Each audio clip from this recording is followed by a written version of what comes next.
सुप्रभात प्रोग्राम में दोस्तों अब वक्त हुआ है आज के समाचार पत्रों की सुर्खियां जानने का। तो आइए चलते हैं न्यूज डेस्क पर।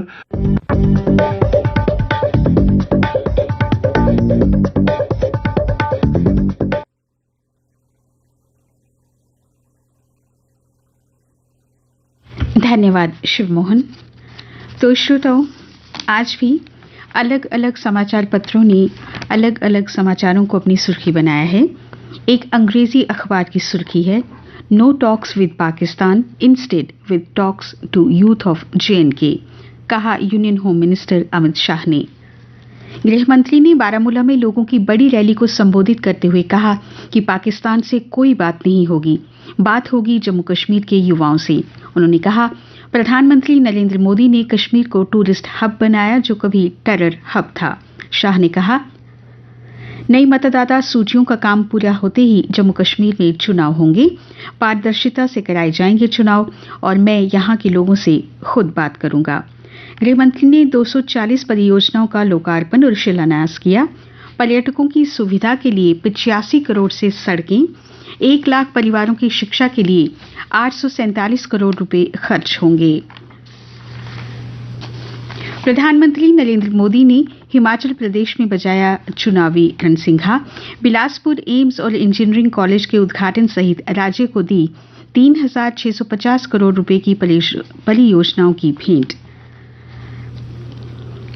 विजयदशमी पर नागपुर में आरएसएस कार्यक्रम में संघ के सर संचालक मोहन भागवत ने कहा, देश में सभी समुदायों के लिए एक समान बने जनसंख्या नीति, संगठित हिंदू ना कभी किसी को खतरा दे सकते हैं और ना ही कभी देंगे। देश में 5G सेवा को लेकर भी एक समाचार छपा है प्रमुखता से। 5G तकनीक का ग्लोबल सेंटर बनेगा भारत। स्वदेशी टेक्नोलॉजी वाली संचार सेवाओं की शुरुआत और विस्तार पर दूसरे देशों की नजर। स्टैंडर्ड एंड पुअर्स संस्था ने कहा, 2023 तक भारत दुनिया का सबसे बड़ा 5G तकनीक बाजार बनने की क्षमता रखता है। भारतीय स्टार्टअप सागर डिफेंस इंजीनियरिंग ने तैयार किया खास ड्रोन, नौसेना की ताकत बढ़ाएगा। मानव ले जाने वाला वरुण, मजबूत होगी देश की सुरक्षा। ड्रोन हवा में तकनीकी खराबी के बाद सुरक्षित लैंडिंग करने में भी सक्षम है। चीन को लगा बड़ा झटका, भारत में एयरपॉड्स और बीट्स हेडफोन बनाएगी एप्पल। भारत में 5 महीने में आईफोन निर्यात 8,000 करोड़ रुपए के पार हुआ। चीन में सालाना 23 करोड़ आईफोन तैयार होते हैं, जबकि भारत में केवल 30 लाख ही तैयार हो रहे थे। पिछड़े वर्ग के लोगों ने प्रदेश में तिरंगा रैली निकालकर उठाया सवाल, 370 हटा, फिर मंडल कमीशन की रिपोर्ट क्यों नहीं हुई लागू, सरकार से मांगा हक। कहा, 3 दिवसीय जम्मू कश्मीर दौरे पर आए गृह मंत्री ने इस पर नहीं बोला एक भी शब्द। दुबई में हिंदू मंदिर के आधिकारिक उद्घाटन से लेकर अमेरिका तक भारतीय धार्मिक और सांस्कृतिक परंपरा का रहा बोलबाला। दुबई में खुला भव्य मंदिर, QR कोड से होंगे दर्शन। शांति और सद्भाव के संदेश के रूप में किया गया है भवन का उद्घाटन। 70,000 वर्ग फुट में भारतीय और अरबी वास्तुकला का मिश्रण है। सभी धर्मों के लोगों का स्वागत होगा इस मंदिर में।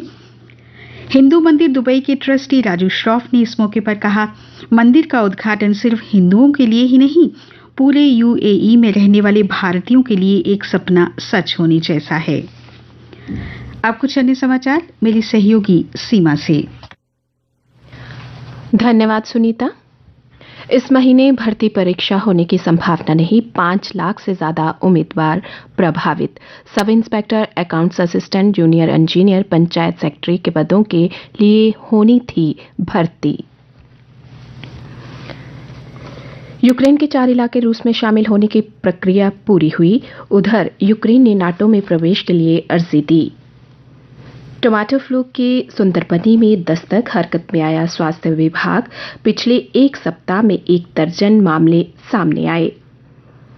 वैज्ञानिकों ने मंगल पर खोजा पानी, दक्षिण ध्रुव पर बर्फ के नीचे मिला तरल पानी। कल दशहरा पर्व देश के 7 प्रदेश में भी धूमधाम से मना। डीजी जेल हेमंत कुमार लोहिया का कल हुआ अंतिम संस्कार।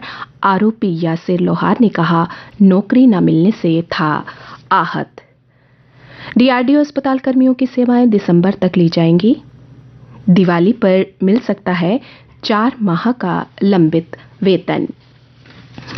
और अब खेल समाचार। राष्ट्रीय खेल कर्नाटक की 14 साल की हर्षिका ने जीता चौथा स्वर्ण और झील देसाई ने टेनिस में जीता स्वर्ण। दक्षिण अफ्रीका से पहला क्रिकेट वनडे आज लखनऊ में खेला जाएगा। अंडर 17 महिला फुटबॉल विश्व कप में 11 से पहले मैच अमेरिका में। श्रीजेश और सविता लगातार दूसरे वर्ष बने एफएचआई के सर्वश्रेष्ठ गोलकीपर। दोनों को एफएचआई प्रो लीग व राष्ट्रमंडल खेलों में शानदार प्रदर्शन का मिला इनाम। और अब मौसम। आज मौसम के खुश्क रहने का अनुमान है। कल का अधिकतम तापमान 33.7 डिग्री सेल्सियस और न्यूनतम तापमान 19.6 डिग्री सेल्सियस रिकॉर्ड किया गया। आज सूर्यास्त 6:10 पर, कल सूर्योदय 6:31 पर होगा।